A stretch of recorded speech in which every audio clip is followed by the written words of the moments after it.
유명한 만신이었던 할머니의 능력을 이어받지 못한 저는 여기저기 떠돌며 무당들의 바라지를 하면서 어렵게 살아가고 있었습니다. 할머니 능력 중 유일하게 물려받은 것은 귀신을 본다는 것 뿐이었습니다. 저의 그런 기이한 면을 알고 바라지를 맡긴 무당 중에는 신발이 엄청난 무당들도 있었지만 그와는 반대로 신발이 거의 없어서 애를 먹는 무당들도 덜어 있었습니다. 이번에 제게 바라지를 맡긴 젊은 여자 무당은 한눈에 봐도 허주잡신이 빙의되어 애를 먹고 있는 선무당이었습니다. 내림굿을 받은 지 얼마 되지 않았다는 소문 덕택에 얼마간은 버틸 수 있었지만 곧 손님은 줄어들어 매일이 힘든 날들이었습니다. 귀한 일이 시작된 그날은 아침부터 비가 내려 축축하고 어두컴컴한 날이었습니다. 오전이 다 지나도록 손님이 단 한 명도 오지 않자 주방 아주머니는 비도 오는데 부추전을 구워서 막걸리라도 먹자며 제안을 했습니다. 전 무당의 눈치가 보여 머뭇거렸지만 주방 아주머니는 고소한 냄새를 풍기며 전을 굽기 시작했습니다. 밤이 되어 조금씩 내리던 비가 세차게 내리기 시작할 때쯤 양복을 입은 창백한 얼굴의 젊은 남자가 와서 점사를 봐달라며 부탁을 했습니다. 그 남자의 등에는 기가 막히게도 푸석하게 얽어져 엉망이 머리카락에 눈알이 없는 것처럼 기괴한 여자 귀신이 거머리처럼 달라붙어 있었습니다. 섬뜩했던 것은 그 여자 귀신은 한 손으로 남자의 목을 조르고 있었습니다. 저는 고개를 돌려 그 귀신을 외면한 채 오랜만에 온 남자 손님에게 따뜻한 부추전을 대접했는데 남자는 음식에는 손도 대지 않고 물끄러미 바라보기만 할 뿐이었습니다. 젊은 남자의 사연은 기이한 면이 있었습니다. 어릴 적부터 사귀었던 여자친구가 있었는데 결혼을 한 달 앞두고 병에 걸려 세상을 떠났다고 했습니다. 아마도 등에 달라붙어 있는 그 여자 귀신인 듯 했지만 저는 모른 척 했습니다. 여자친구가 죽은 후부터 이상하게도 남자는 역한 피냄새가 나서 음식을 삼키지 못하게 되어 엄청난 고통을 받고 있다고 했습니다. 그러고 보니 젊은 남자의 얼굴은 핏기가 하나도 없는 것이 마치 죽은 사람의 낯빛처럼 보였습니다. 남자가 돌아간 뒤부터 무당의 고민은 시작되었습니다. 돈은 얼마라도 상관없으니 음식을 삼킬 수만 있게 해달라는 남자의 부탁은 어려운 형편에 처해 있는 무당에겐 거절할 수 없는 솔깃한 제안이었습니다. 그날 이후 무당의 행동은 눈으로 보고도 믿기 힘들 만큼 오싹하게 변해갔습니다. 밤낮으로 아무도 들어오지 못하게 문을 닫아놓고 혼자서 이상한 소리를 웅얼거리다가 닷새가 지난 날 오후에 저를 불렀습니다. 방문을 열고 들어선 순간 저는 깜짝 놀라고 말았습니다. 몰라보게 마른 얼굴의 무당은 두 눈만이 기괴하게 번뜩이고 있었습니다. 그러면서 평소에 맑은 목소리가 아닌 깊게 가라앉은 이상한 목소리로 면으로 된 붕대를 구해오라고 했습니다. 단 그냥 붕대가 아닌 사람의 피가 묻어있는 붕대여야만 한다고 말했습니다. 저는 무당의 말을 거절할 수가 없어서 어쩔 수 없이 손가락 끝에 작은 상처를 내어 제 피를 묻힌 붕대를 가져다 주었습니다. 그날 밤 자정을 간 넘긴 시각이 되자 무당의 방에서 괴이한 주문을 외우는 소리가 들려왔습니다. 저는 깜짝 놀라 무당의 방문 앞에서 이상한 주문 소리를 듣고 있었습니다. 무당은 제가 서 있는 걸 알기라도 한 듯이 갑자기 방문을 벌컥 열었습니다. 방 안에는 눈을 허옇게 뒤집어 부릅뜬 무당과 소복을 입은 여자가 있었습니다. 소복을 입은 여자는 목이 부러져 기괴하게 꺾인 모습의 망자였습니다. 무당은 눈앞의 망자를 보지도 못하면서 제 피가 묻은 붕대를 주며 눈에다 감으라고 했습니다. 그 순간 무당이 저를 원기를 담는 그릇인 영매로 쓰려는 것을 알게 되었습니다. 제가 주저하며 망설이고 있을 때 며칠 전에 왔던 젊은 남자가 조용히 집 안으로 들어왔습니다. 남자의 등에는 지난번에 보았던 여자 귀신이 여전히 남자의 목을 조르고 있었습니다. 젊은 남자가 오자 마음이 다급해진 무당은 남자에게 붙어있는 좋지 못한 기운을 제게로 옮긴다며 피 묻은 붕대를 감으라고 제게 소리쳤습니다.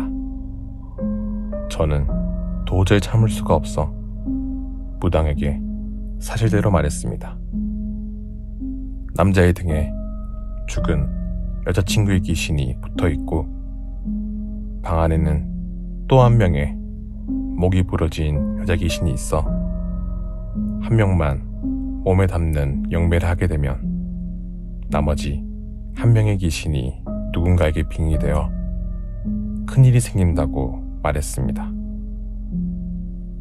하지만 귀신을 보지 못하는 무당은 제 말을 믿지 않고 고래고래 고함을 치며 화를 냈습니다. 그러면서 무당이 말도 안 되는 기괴한 주문을 중얼거리며 난리를 치자 목이 부러져 죽은 여자가 방바닥을 기는 기이한 몸짓으로 무당에게 다가가기 시작했습니다. 저는 무당에게 소리쳤지만 무당은 미친 듯이 큰 소리로 주문을 웅얼거렸습니다. 목이 부러진 흉측한 모습의 귀신이 무당의 목에 달라붙었습니다.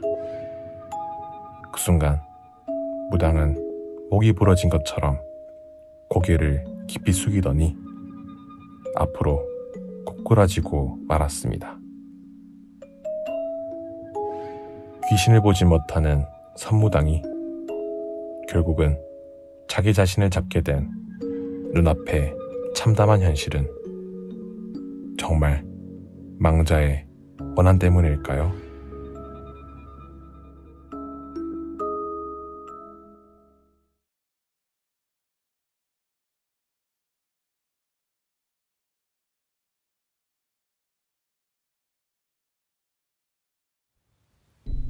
가장 친했던 친구를 떠나보낸 지도 벌써 10년의 세월이 지났습니다.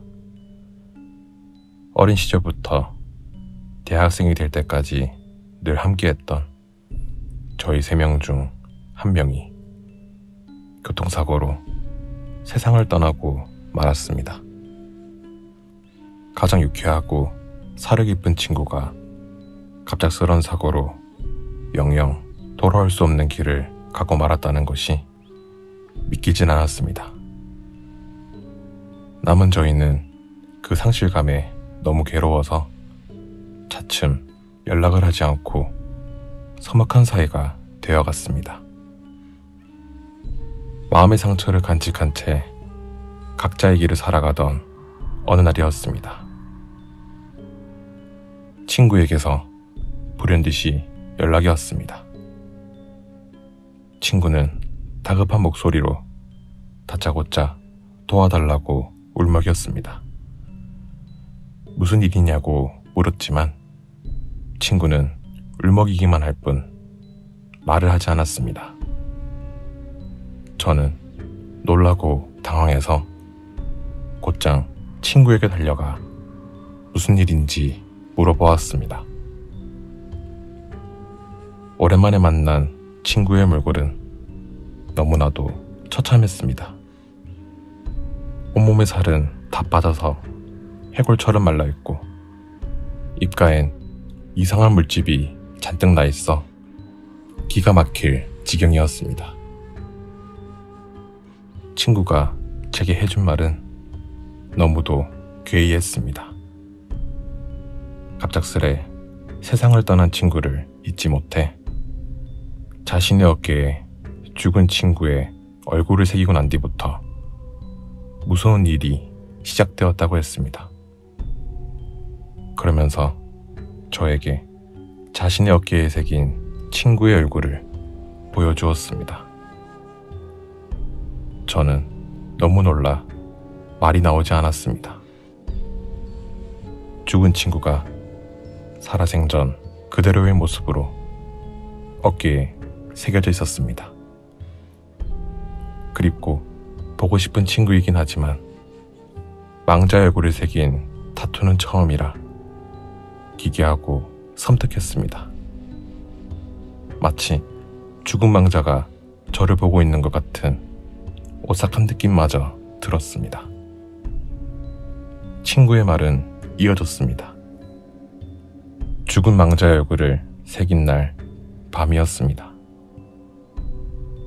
친구는 타투를 한 흥분 때문인지 잠이 오지 않아 뒤척이다가 간신히 잠이 들었다고 합니다.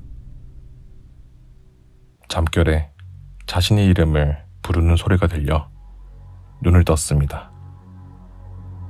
눈앞에는 죽은 친구가 피투성이의 모습으로 있었습니다.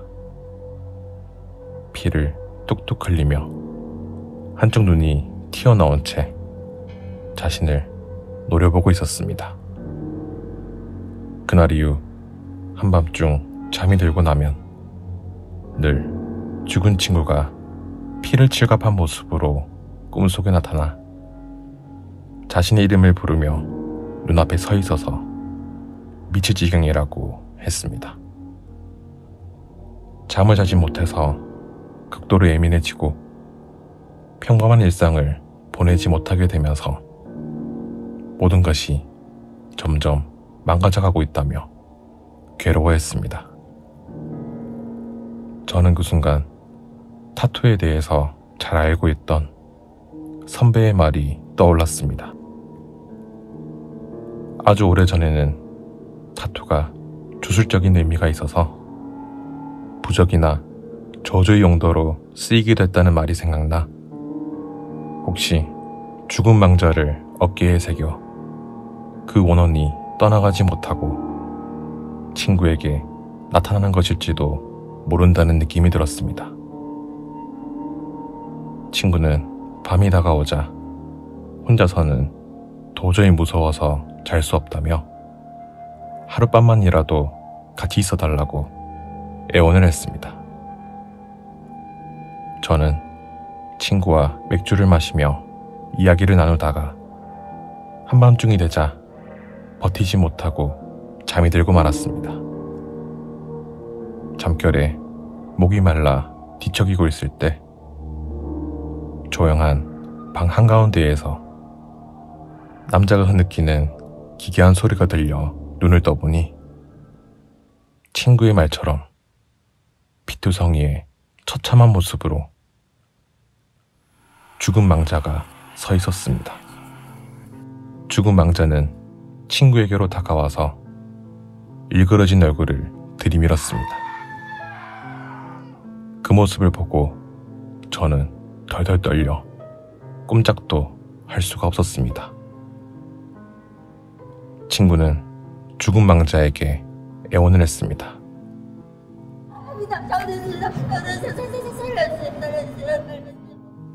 라며 울부짖는 것이었습니다. 아침이 되자 친구는 사고가 났던 순간을 이야기했습니다. 운전을 자기가 했는데 정작 크게 다쳐 죽은 건 옆자리의 친구였다며 오열했습니다. 그래서 괴로운 마음에 죽은 친구를 떠나보낼 수 없어 어깨에 얼굴을 새겼다고 털어놓았습니다.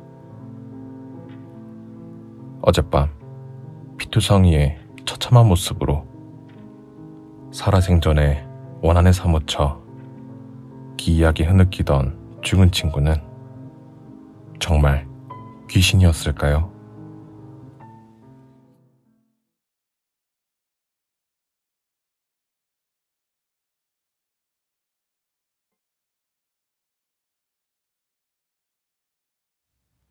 아버지의 사업이 잘못되어 가고 있다는 이야기를 전해 들은 지 며칠이 지나지 않은 어느 새벽이었습니다.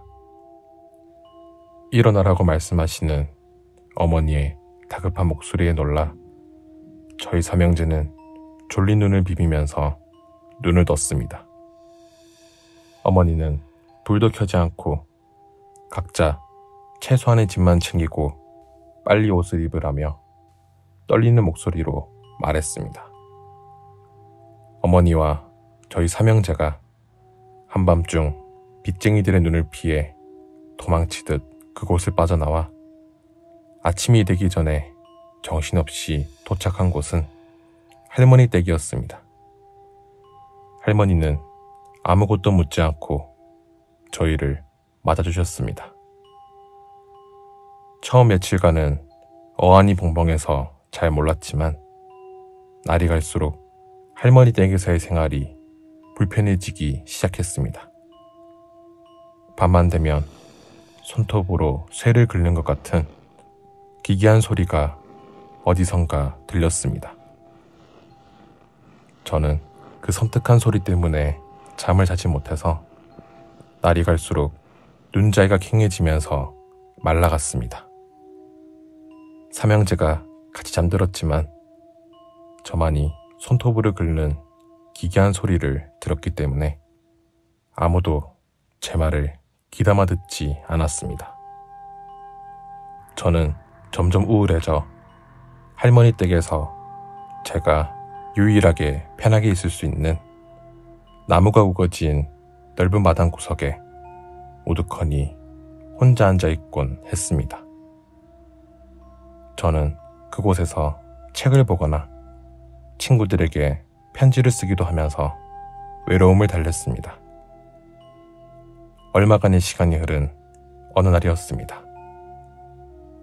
저는 마당 깊은 구석에 큰 나무로 가려진 오래된 우물을 우연히 발견했는데 사람들의 출입을 금한다는 작은 표지판과 함께 철조망을 얼기설기 만들어 놓은 곳이었습니다. 사람들이 많이 다니는 곳도 아닌데 집안에 이런 곳이 있다는 것이 너무 기괴하게 느껴졌습니다. 그러고 보니 그 우물가에는 작은 새들조차 날아들지 않을 만큼 음습했고 기분 나쁠 정도로 조용했습니다. 저는 시간이 갈수록 점점 더 궁금해져서 문득 철조망을 가로질러 우물을 들여다보고 싶은 마음이 야금야금 들기 시작했습니다. 그날은 호기심을 도저히 참지 못해서 기어이 우물 안을 내려다보았습니다. 우물 안 깊은 곳에는 검은 물이 가득 차 있었습니다. 금방이라도 귀신이 얼굴을 내밀고 올라올 것 같은 소름 끼치는 공간이었습니다. 더욱이 오싹했던 것은 마치 누군가가 검은 물속에서 기어 나온 것처럼 우물 안에는 핏자국 같은 새빨간 손톱 자국이 여기저기 나 있었습니다. 저는 그때서야 제가 밤마다 잠 못 이루고 무서워하며 들었던 그 손톱으로 긁어대는 소리가 기억이 났습니다. 그날 밤 저는 우물 속에 새빨간 손톱 자국이 자꾸 떠올라서 한참을 뒤척이다가 겨우 잠이 들었습니다. 하지만 저는 이내 깜짝 놀라 눈을 뜨고 말았는데 멀리서 들렸던 손톱으로 긁어대는 소리가 너무도 가까이 들렸기 때문입니다. 어두컴컴한 방 안을 유심히 바라보니 바로 코앞에 검은 머리카락밖에 보이지 않는 괴기스러운 여자가 양쪽 팔을 벌리고 서 있었습니다. 그 여자의 손끝에선 핏물이 뚝뚝 떨어져 역한 피비린내가 진동을 했습니다. 옆자리에 형과 동생은 아무 소리도 듣지 못하는지 깊이 잠들어 있었습니다. 눈앞에 징그러운 여자는 핏물이 흐르는 팔을 내밀며 소름 끼치는 얼굴을 제 얼굴에 가까이 들이밀었습니다. 그 여자는 공포에 질려 꼼짝도 하지 못하는 제 얼굴에 자신의 시뻘건 손을 갖다 대었습니다. 여자는 얼음장같이 차갑고 축축한 손톱으로 제 뺨을 긁었습니다. 저는 너무 무섭고 소름 끼쳐 죽을 힘을 다해 비명을 질렀습니다. 그 소리에 놀라 잠을 깬 동생과 형이 제게 뭐라고 큰 소리로 말을 했지만 저는 극도의 긴장감 때문인지 눈앞이 흐려져 아무 소리도 들리지 않았습니다. 다음날 형과 동생은 제 말을 믿을 수 없다며 우물가에 가보길 원했습니다. 저는 두렵고 무서워 도저히 갈 수 없다고 했지만 형과 동생은 막무가내였습니다. 할 수 없이 밤이 되길 기다려 주위가 컴컴해지자 저희는 우물가에 가게 되었습니다.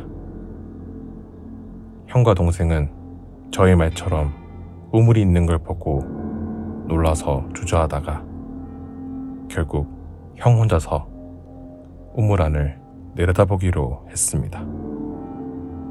형이 조심스레 우물 안쪽을 들여다볼 때였습니다. 손톱을 긁는 소리가 우물 안에서 들렸습니다.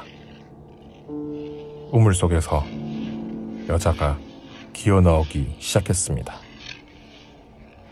검은 머리카락으로 얼굴이 가려진 여자가 새빨간 핏물이 뚝뚝 흐르는 손톱을 긁어대며 얼굴을 내밀고 올라오고 있었습니다. 저희들은 너무 놀라 아무 말도 하지 못하고 그 자리에 주저앉아 버렸습니다. 지금 저희 눈앞에 깊은 우물에서 기어 올라오고 있는 저 소름 끼치는 여자는 정말 귀신일까요?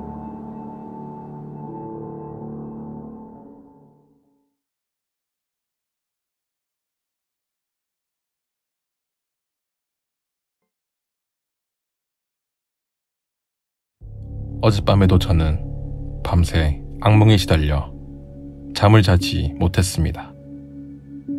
피곤해서 잠이 들려고 하면 기이하게도 차갑고 서늘한 느낌이 들어서 잠을 깨게 됩니다.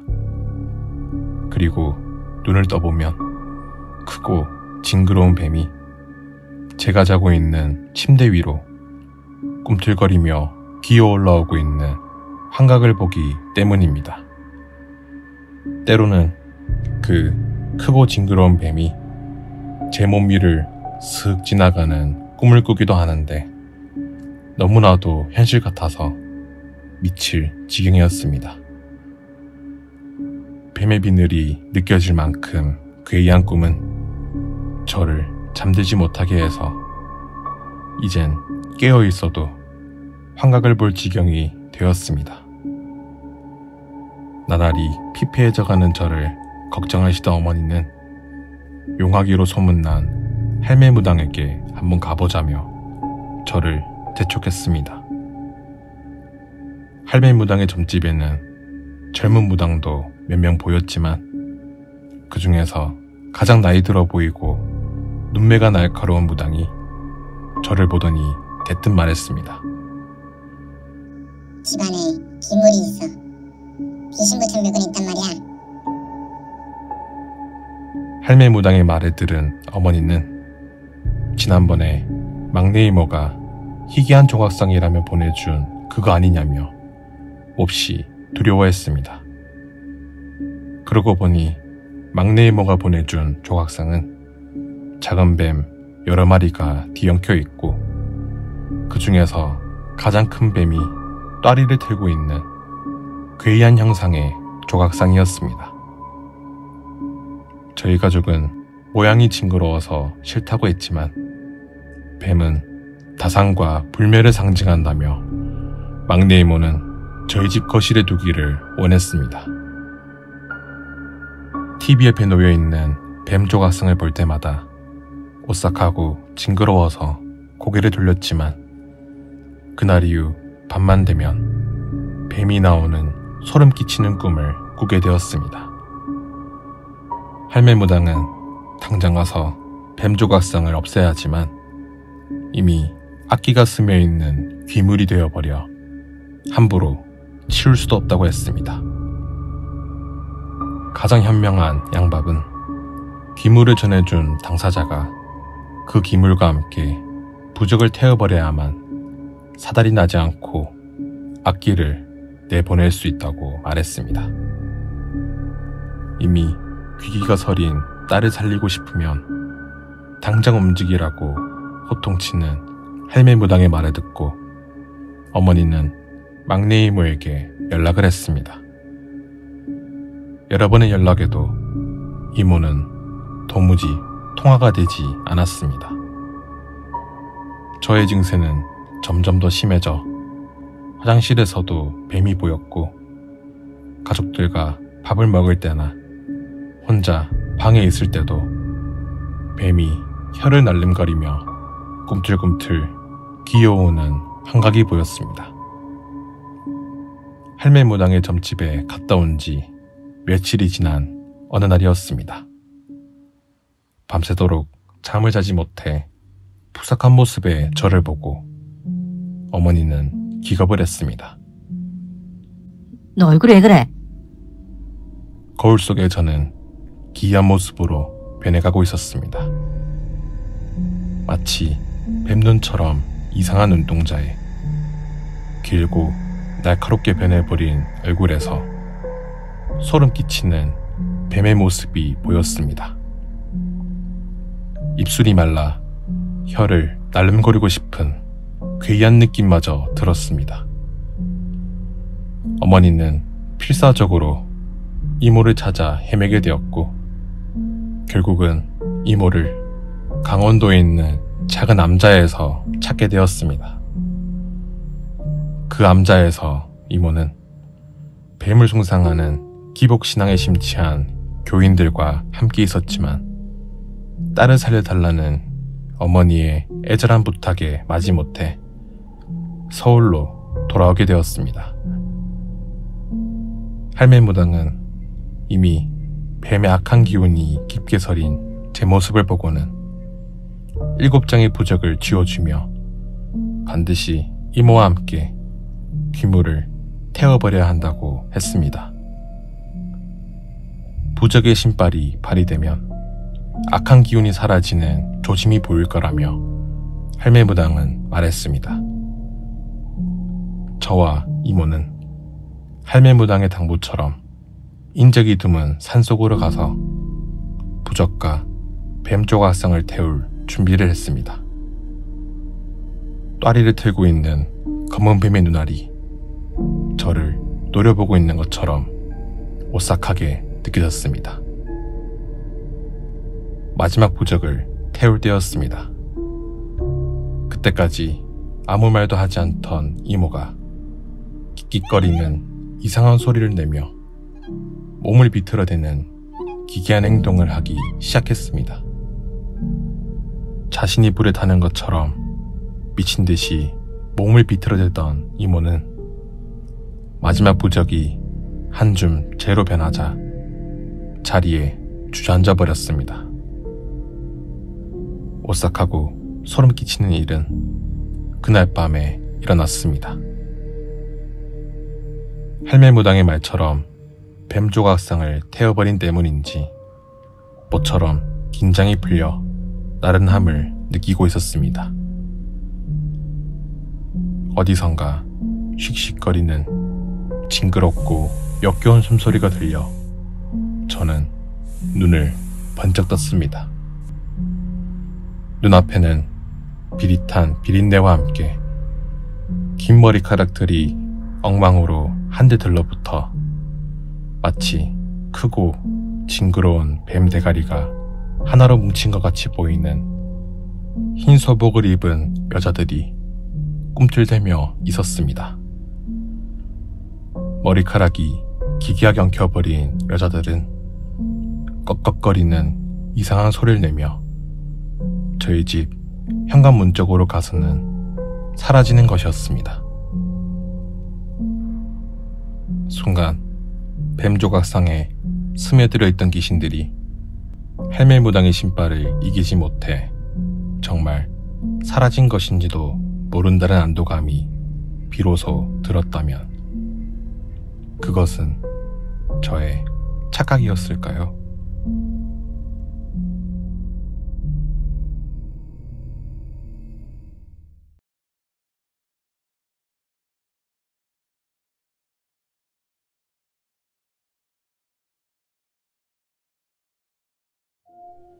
친구와 함께하는 해외여행은 생각만 해도 심장이 벌렁벌렁 뛰는 것처럼 즐거운 일이었습니다.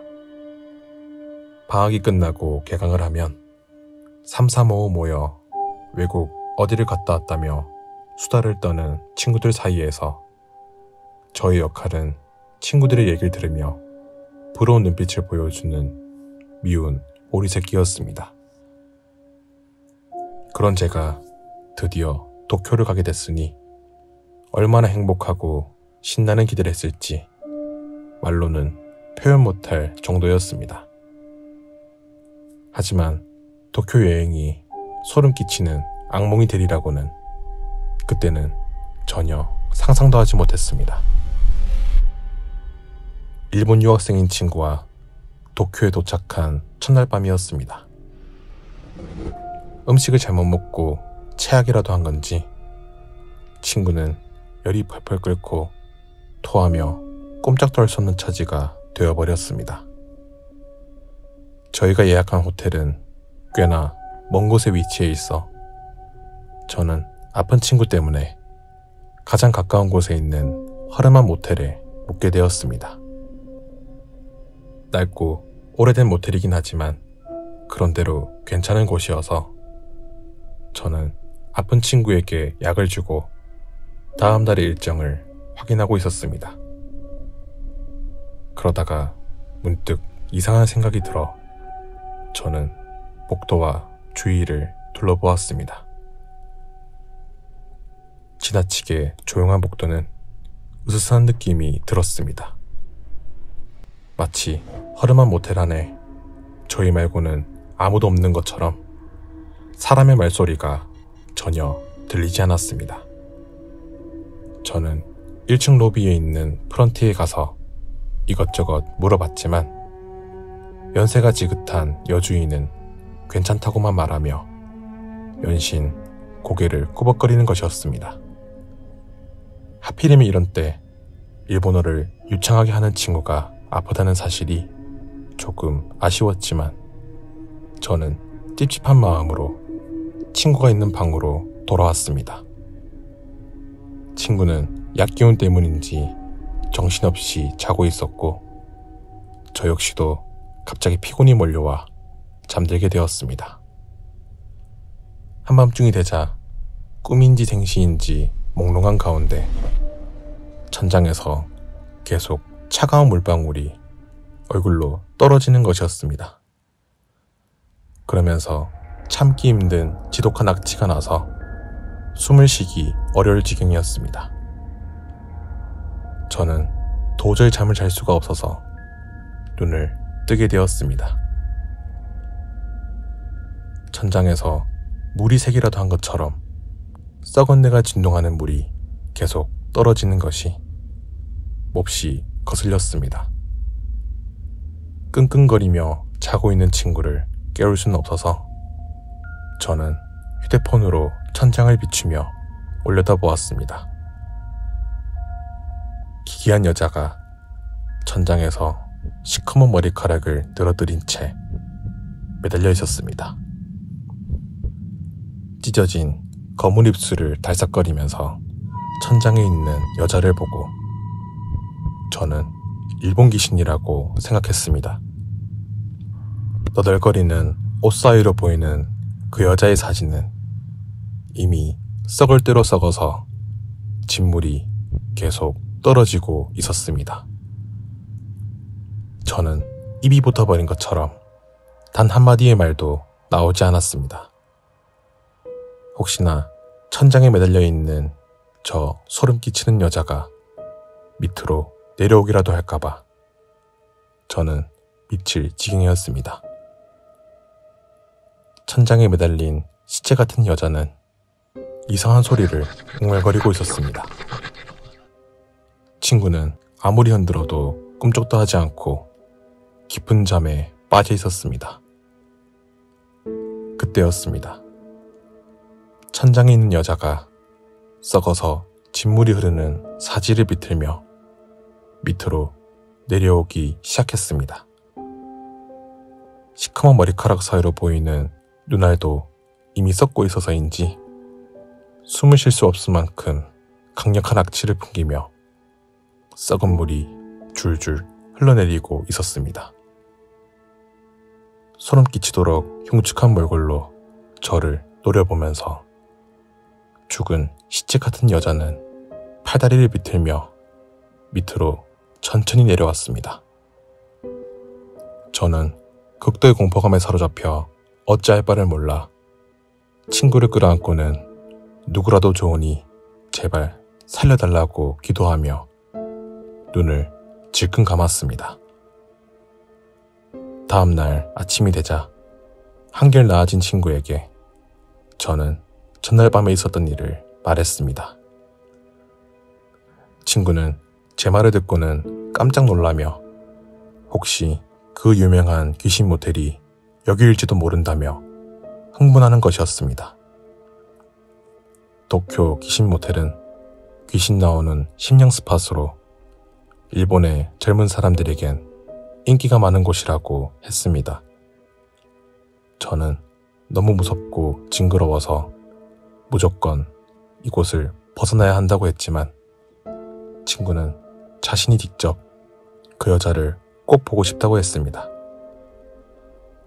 친구가 하도 졸라대는 바람에 저는 어쩔 수 없이 그곳에서 하룻밤을 더 보내게 되었습니다.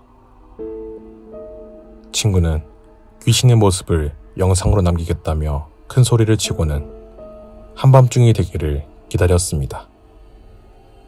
저는 징그러운 그 여자를 또 보게 될까봐 맥주 서너 캔을 급하게 마시고는 눈을 감고 자는 척하고 있었습니다. 흥분했던 친구도 잠들었는지 사방이 조용해져 저도 서서히 잠이 들게 되었습니다. 누군가 옆에서 중얼거리는 소리가 들려 친구의 말소리라 생각하고 눈을 떴습니다. 하지만 눈앞에는 시체가 썩는 역한 냄새를 풍기며 사지에선 진물이 떨어지는 일본 귀신이 저를 바라보며 얼굴을 들이밀고 있었습니다.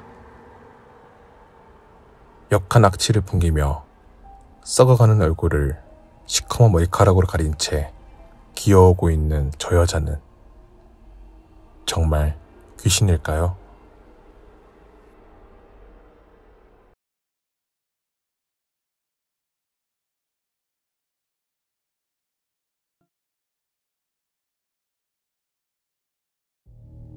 저와 친구는 둘 다 민속학과에 지원할 만큼 특이한 민간신앙에 관심이 많은 편이어서 대학생이 되면 전국에 유명한 점집 탐방을 해보기로 약속을 했습니다.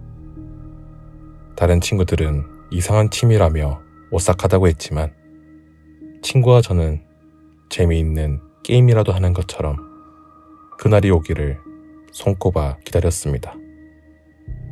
저희가 선택한 첫 번째 장소는 액마기 굿으로 유명한 전라도 지역이었습니다. 신발이 워낙 좋다고 알려진 군산 애기무당의 점집은 입구에서부터 기운이 남달랐습니다. 이유 없이 몸이 덜덜 떨리고 누가 올라탄 것 마냥 어깨가 묵직한 것이 기이한 느낌마저 들었습니다. 앳된 모습의 애기무당은 눈을 감고 앉아 있었습니다. 가장 이상했던 것은 애기무당의 뒤로 보이는 섬뜩한 인형이었습니다. 한복을 입힌 제법 큰 인형이었는데 그 모습이 어린아이와 너무 똑같아서 보고 있기가 두려울 지경이었습니다.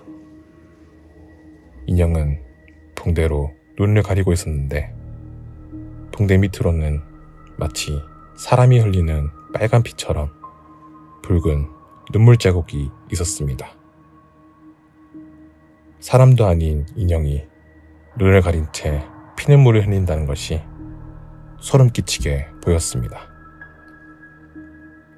애기무당은 눈을 감은 채 저희의 신점을 보다가 날카로운 목소리로 제게 말을 했습니다.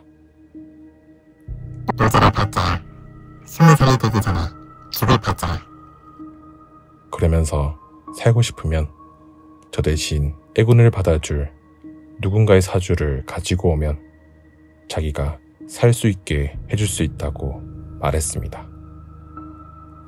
너무 놀라서 덜덜 떨고만 있던 저는 말 한마디 못하고 법당을 나오려고 일어섰습니다.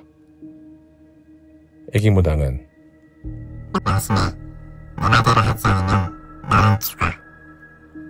라고 소리치더니 갑자기 감고 있던 눈을 번쩍 뜨는 것이었습니다.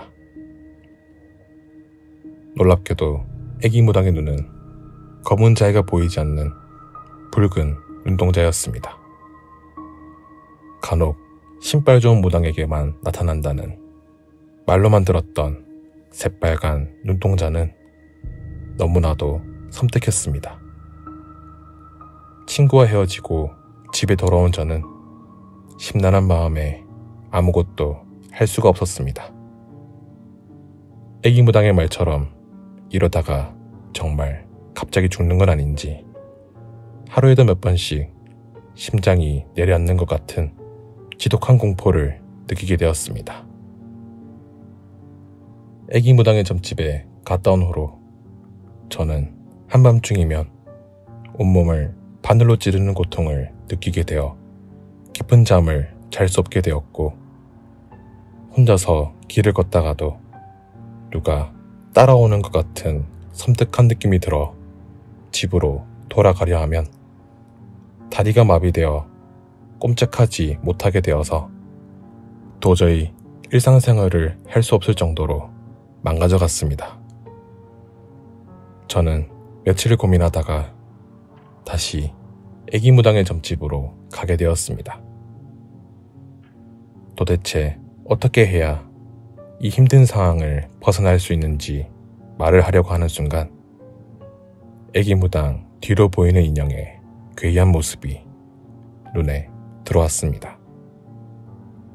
어찌된 영문인지 인형의 눈에 감겨져 있던 붕대는 피눈물이 맺힌 것 마냥 시뻘겋게 변해 있었고 인형의 다리와 온몸에는 수없이 많은 바늘이 꽂혀 있었습니다. 여전히 눈을 감고 있던 애기무당은 이상한 주문을 웅얼거리고 있었습니다. 저는 애기무당에게 인형의 온몸에 꽂혀있는 바늘에 대해서 묻고 싶었지만 매캐한 향냄새 때문인지 눈앞은 자꾸만 흐려지고 어느 사이엔가 애기무당의 모습은 서서히 보이지 않게 되었습니다. 얼마간의 시간이 지났는지 시끄러운 사람들의 말소리가 들려 간신히 눈을 떠보니 애기무당과 인형의 모습은 보이지 않고 법당안은 엉망이 되어 있었습니다. 저는 영문을 몰라 가만히 지켜보고 있었는데 모여있던 사람들의 말을 들어보니 애기무당은 악랄하고 도끼가 강한 주술인 저주 인형을 이용해서 사람들을 괴롭혔다고 했습니다.